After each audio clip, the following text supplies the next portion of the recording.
मथुरापुर एक ऐसा गांव जहां खेतों की हरियाली गरीबी के साए में दब जाती थी। गांव के किनारे सुशीला की झोपड़ी थी, जिसकी मिट्टी की दीवारें और टपकता छप्पर उसकी जिंदगी का दर्द बयां करते थे। सुशीला और उसके 3 बेटे किशन, रामू और लल्लू हर दिन भूख और उम्मीद के बीच जूझते थे। झोपड़ी के कोने में एक पुराना तेल का दिया टिमटिमाता था, जो सुशीला के पति की आखिरी निशानी थी। उसकी मध्यम रोशनी में सुशीला अपने बेटों के लिए दुआएं मांगती थी। किशन, मेरे लाल, आज आज फिर रसोई सूनी है। लल्लू की खांसी रात भर मुझे चैन नहीं लेने देती। उसकी हर सांस जैसे मेरे सीने में खंजर चुभोती है। दवा का नाम सुनकर ही सीने में दर्द उठता है, क्योंकि हमारे पास तो 1 टका भी नहीं। मैं तुम सबके लिए अभिशाप बन गई। मैंने तो बस तुम्हें प्यार और दुआएं दी, लेकिन ये गरीबी, ये मेरे बच्चों को खा रही है। क्या गुनाह किया है मैंने कि भगवान ने तुम्हें ये लाचारी दी है।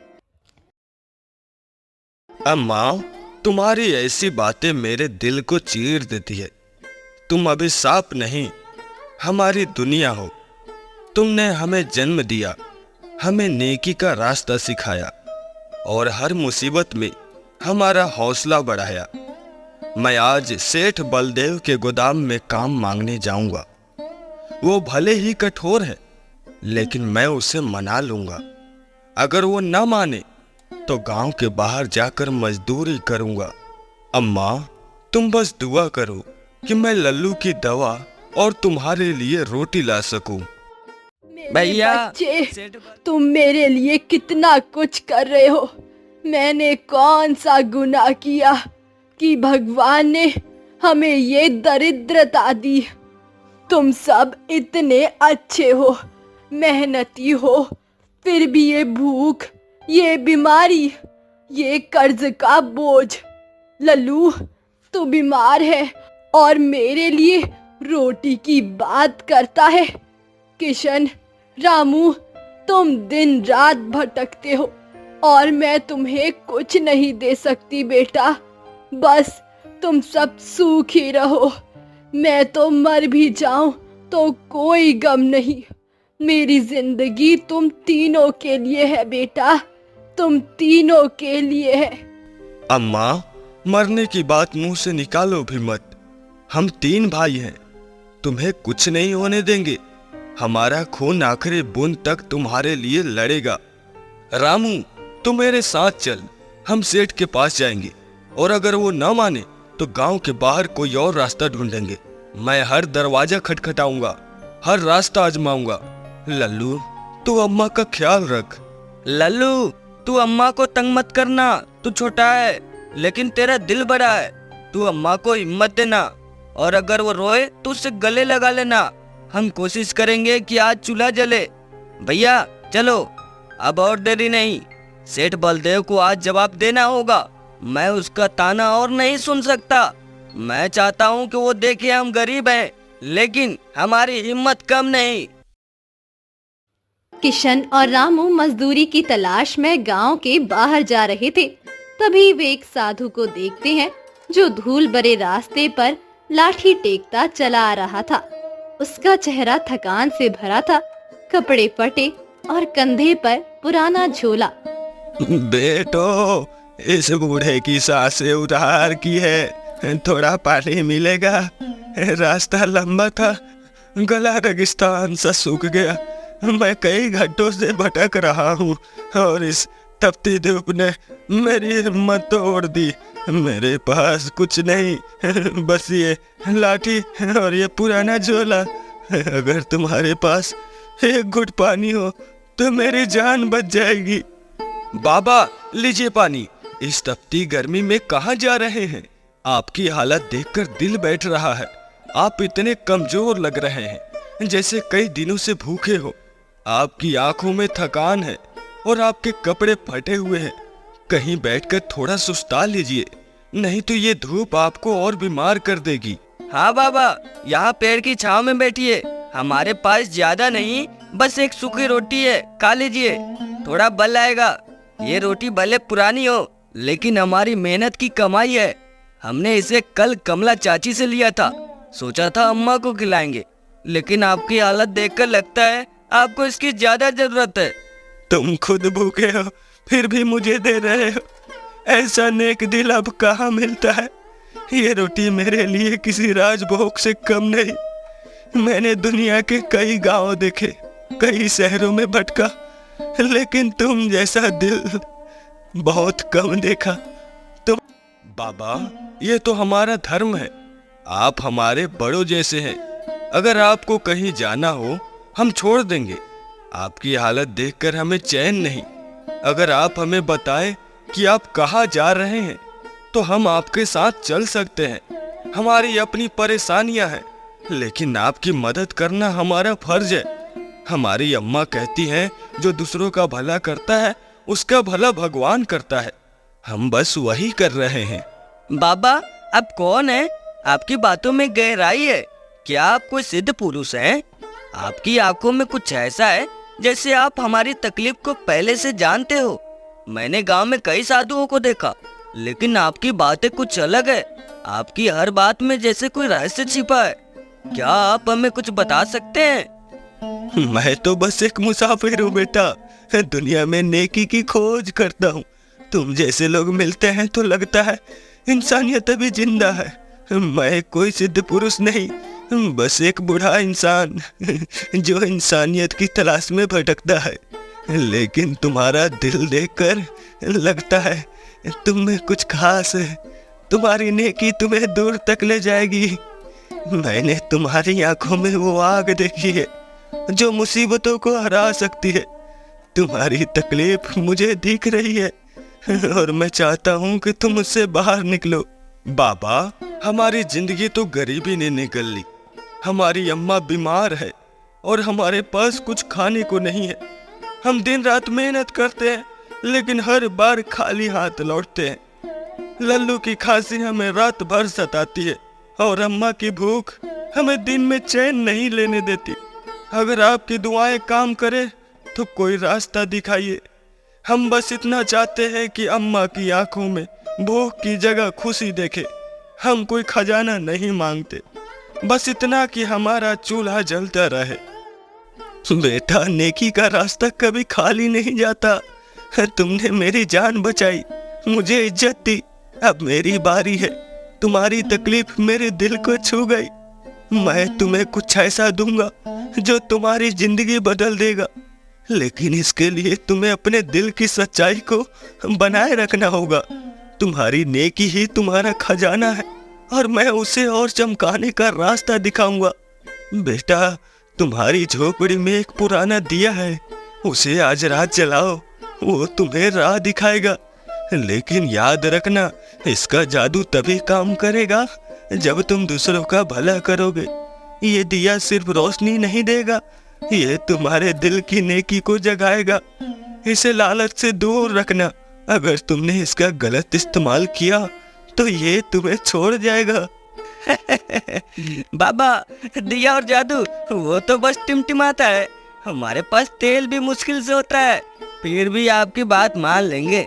आपकी बातों में कुछ तो सच है, वरना आप हमें यूं ही ना मिलते। सावधानी से जाइए बाबा, और अगर फिर कभी रास्ता पड़े तो हमारी झोपड़ी में जरूर आना। हमारी अम्मा आपके लिए दुआएं करेंगी।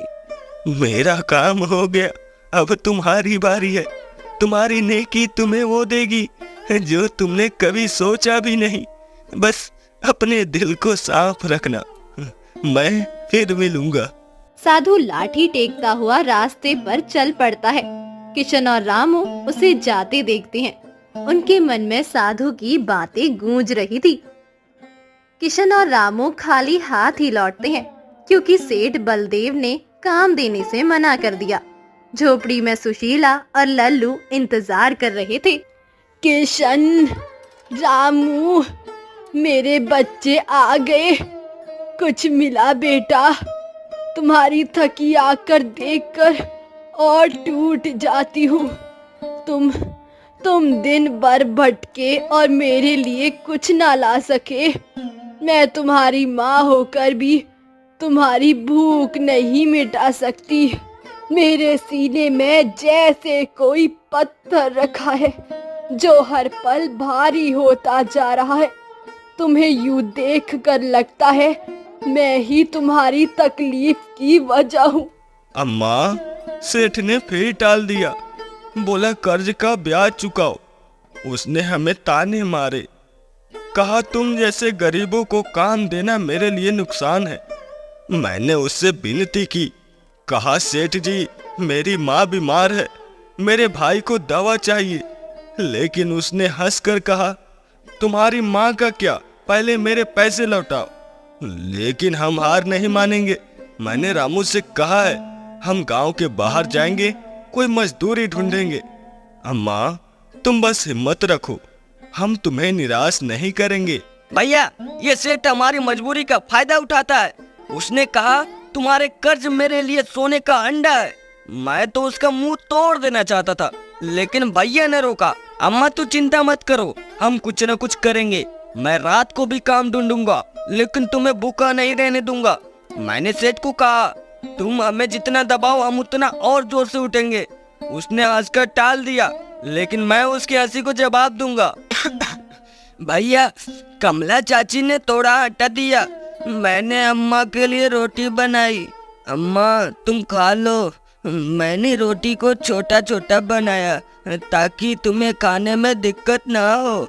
तुम 4 दिन से भूखी हो। मैं तुम्हारी सांसों की आवाज सुनता हूँ, वो कमजोर हो रही है। मैंने चाची से कहा था अम्मा को कुछ दे दो, मैं बड़ा होकर तुम्हारा कर्ज चुकाऊंगा। चाची ने मुझे गले लगाया और कहा लल्लू तुम मेरा बेटा है, भैया तुम भी रोटी खा लो, तुम दिन भर भटके हो।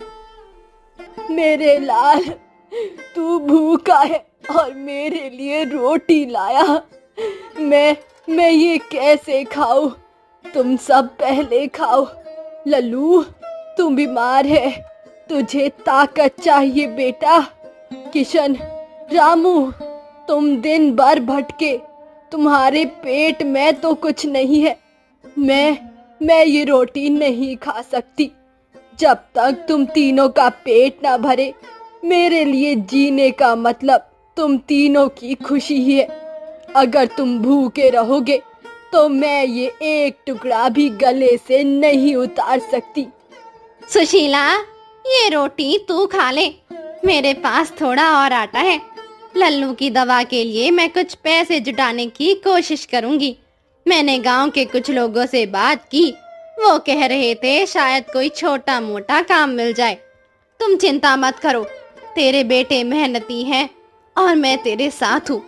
मैंने अपने पति से कहा सुशीला की मदद करो, वो हमारी बहन है, वो भी कोशिश कर रहे हैं। सुशीला तू हिम्मत रख, ये दिन भी गुजर जाएंगे। कमला, तू मेरे लिए बहन से बढ़कर है। तेरा ये एहसान मैं कैसे चुकाऊंगी?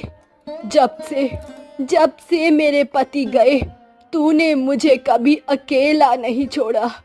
तूने लल्लू को अपने बच्चे की तरह पाला और मेरे लिए रोटी लाई। मैं तुझे क्या दूं? मेरे पास तो कुछ नहीं बेटा।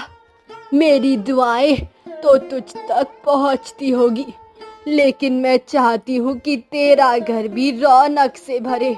तू मेरे बच्चों की दूसरी माँ है कमला, दूसरी माँ।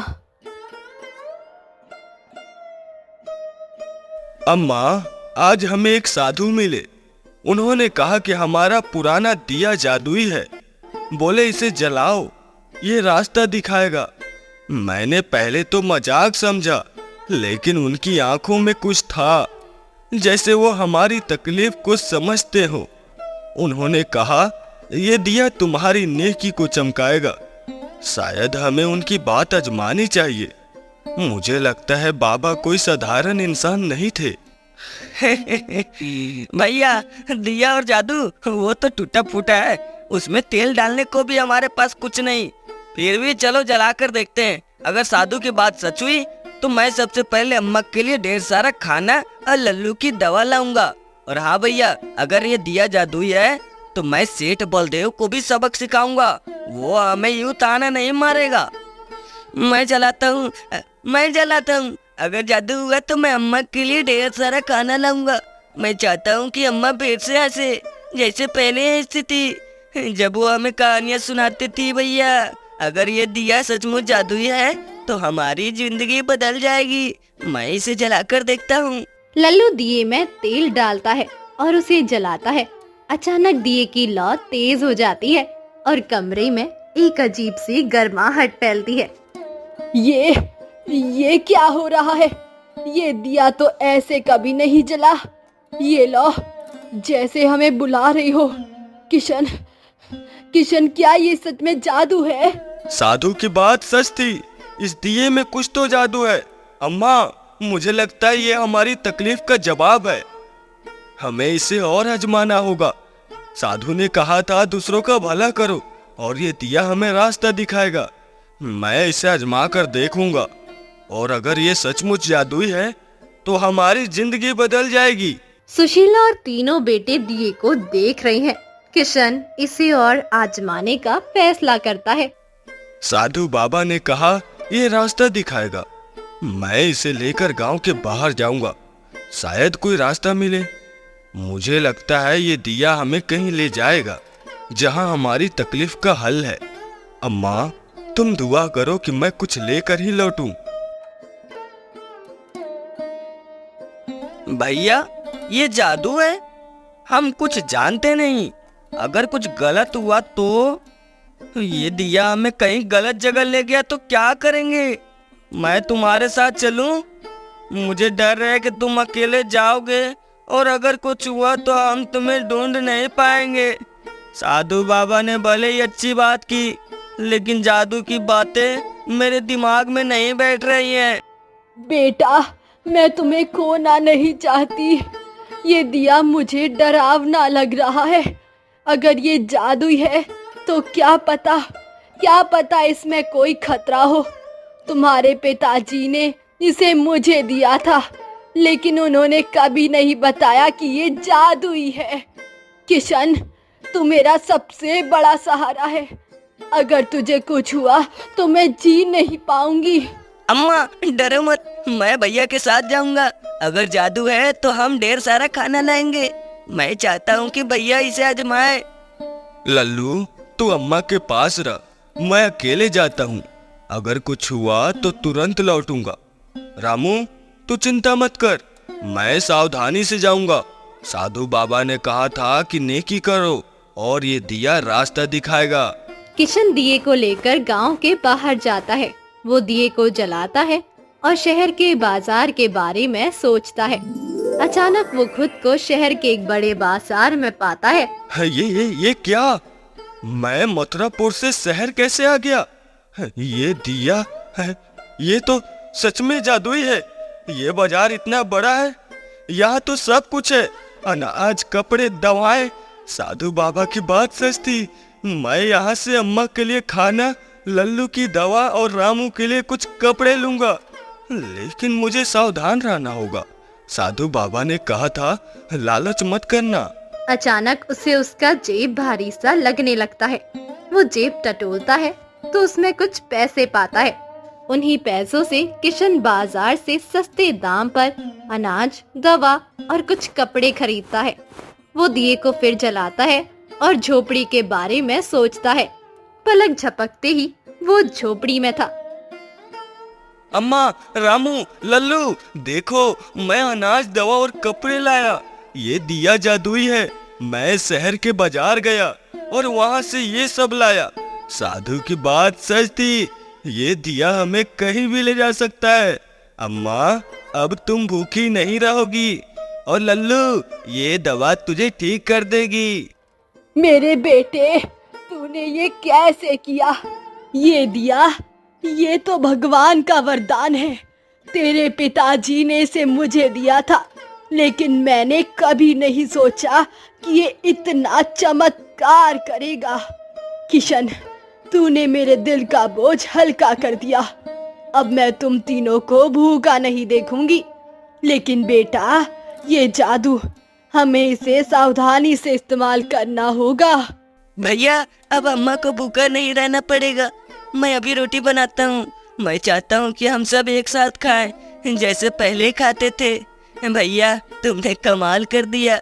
ये दिया तो जैसे कोई मित्र हो, ये दिया तो जैसे कोई जिन्न हो जो हमारी हर इच्छा पूरी करेगा। और हाँ, मैं ये दवा लूंगा और जल्दी ठीक हो जाऊंगा, ताकि मैं भी तुम्हारी मदद कर सकूं।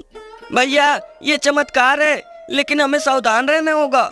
साधु बाबा ने कहा दूसरों का भला करना। अगर हमने इसका गलत इस्तेमाल किया तो शायद ये दिया हमें छोड़ दे। मैं चाहता हूँ कि हम इसकी ताकत को गांव की भलाई के लिए इस्तेमाल करें। भैया, हम सेठ बलदेव का कर्जा भी चुकाएंगे और अम्मा को वो सुख देंगे जो वो चाहती है। किशन और रामू दिए का इस्तेमाल शुरू करते हैं। वे शहर जाकर सस्ता सामान खरीदते हैं और गांव में सस्ते दाम पर बेचते हैं। गांव वाले उनकी तारीफ करते हैं। किशन, ये अनाज तो शहर से आधे दाम पर है। तूने तो कमाल कर दिया। मैंने सुना था शहर में अनाज इतना महंगा है कि गरीब आदमी उसे छू भी नहीं सकता। तू ये कैसे लाया? और ये कपड़े मेरे बच्चों के लिए बिल्कुल सही है। तूने हमारे गांव की जान बचा ली किशन। बस सबको फायदा हो। हम चाहते हैं कि गांव में कोई भूखा न रहे। चाचा, तुमने हमें हमेशा प्यार दिया, अब हमारी बारी है। ये अनाज और कपड़े हमने मेहनत से लाए हैं और हम चाहते हैं कि हर घर में चूल्हा जले। अगर तुम्हें और कुछ चाहिए तो बता देना, मैं कोशिश करूंगा।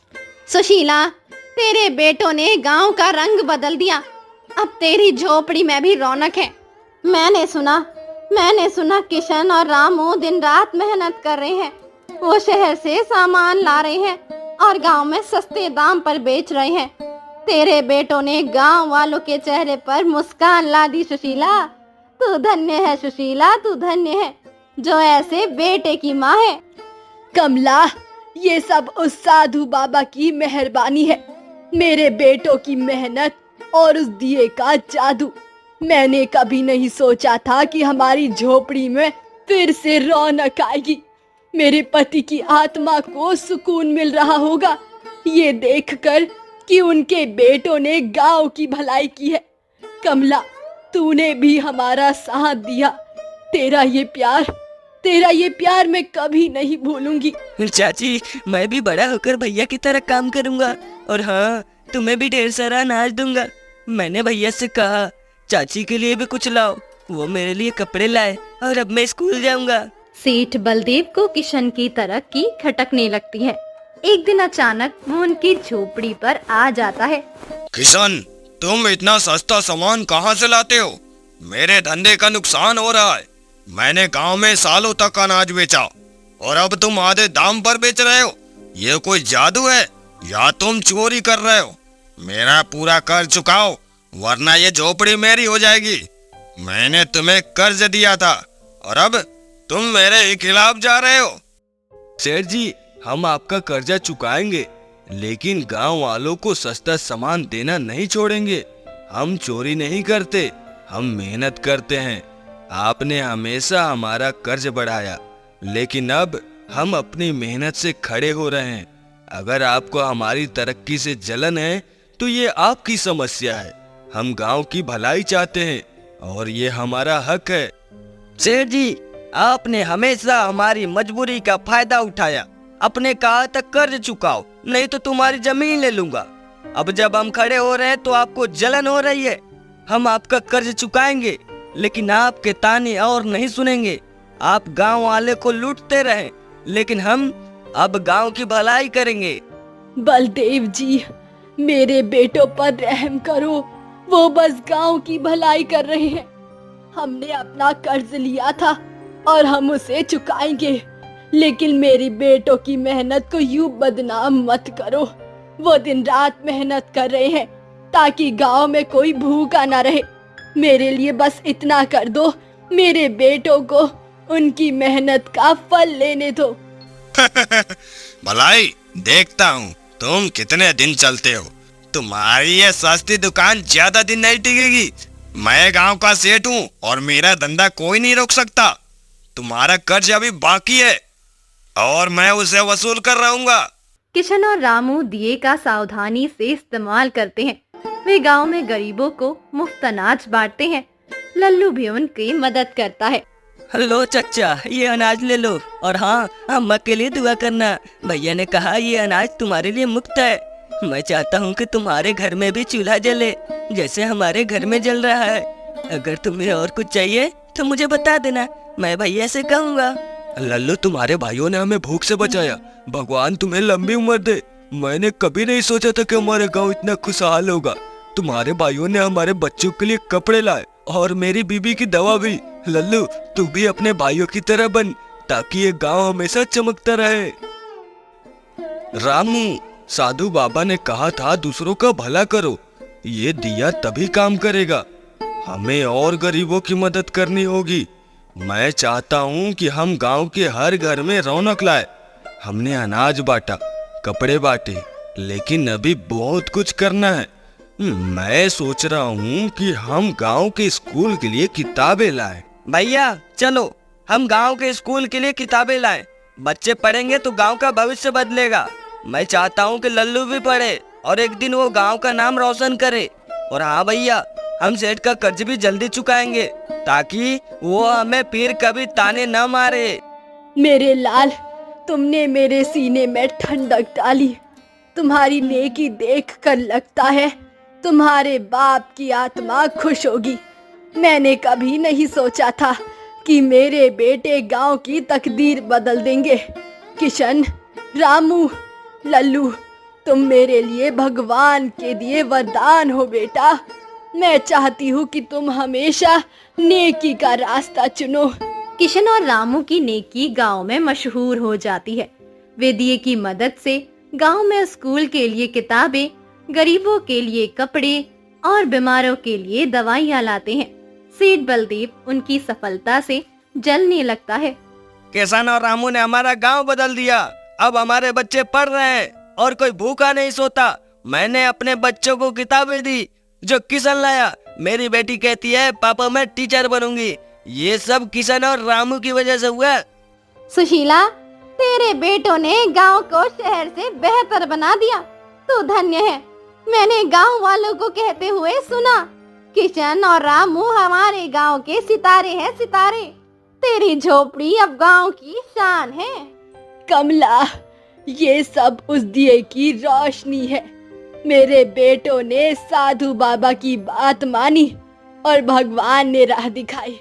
मैं चाहती हूँ कि ये दिया हमेशा टिमटिमाता रहे ताकि मेरे बेटे नेकी के रास्ते पर चल सके। चाचा, चाची, अब मैं भी स्कूल जाऊंगा। भैया ने मेरे लिए किताबें लाए हैं। मैं डॉक्टर बनूंगा और गांव के हर बीमार को ठीक करूंगा। उधर सेठ बलदेव गांव वालों को भड़काने की कोशिश करता है। गांव वालों, किशन और रामू तुम्हें मूर्ख बना रहे हैं। ये सस्ता सामान कहाँ से लाते हैं? जरूर कोई चोरी है। मैंने गांव को सालों तक अनाज दिया और अब ये तुम्हें आधे दाम पर दे रहे। ये कोई जादू है और मैं इसे बर्दाश्त नहीं करूंगा। सेठ जी, हम चोरी नहीं करते। हम मेहनत और नेकी से काम करते हैं। आप चाहे तो हमारे साथ शहर चलकर देख लें। हम गांव की भलाई चाहते हैं और अगर आपको इससे जलन है तो ये आपकी समस्या है। सेठ जी, आपने गांव का खून चूसा। अब जब हम भलाई कर रहे हैं तो आपको जलन हो रही है। हम आपका कर्ज चुकाएंगे लेकिन आपके ताने अब और नहीं सुनेंगे। सेठ, तुम चुप रहो। किशन और रामू ने हमें भूख से बचाया। तुमने तो बस कर्ज का जाल बिछाया। हम उनके साथ हैं और तुम्हारी बातें हमें नहीं चाहिए। गांव वाले सेठ को चुप करा देते हैं। सेठ अपमानित होकर चला जाता है। किशन और रामू ने सेठ का कर्ज चुका दिया। उनकी झोपड़ी अब पक्की हो गई। सुशीला की तबीयत बेहतर है और लल्लू स्कूल जाने लगा है। दिया बीबी झोपड़ी के कोने में टिमटिमाता है। मेरे लाल, तुमने मेरे सपनों को सच कर दिखाया। ये दिया सिर्फ रोशनी नहीं, तुम्हारी नेकी का प्रतीक है। अम्मा, ये सब तुम्हारी दुआओं और साधु बाबा की मेहरबानी से हुआ। हमने बस उनका कहना माना। लल्लू, अब तो पढ़ाई में जी जान लगा दे। हमारा गांव अब तेरा इंतजार कर रहा है। भैया मैं डॉक्टर बनूंगा, अम्मा की तरह सबकी सेवा करूंगा। सुशीला, तेरे बेटों ने गांव को स्वर्ग बना दिया। अब मधुरापुर का नाम दूर दूर तक है। कमला, ये सब उस साधु और मेरे बेटों की मेहनत का फल है। वो दिया हमारी जिंदगी की रोशनी बन गया। किशन रामू, तुमने हमें नई जिंदगी दी। तुम हमारे गांव के हीरो हो।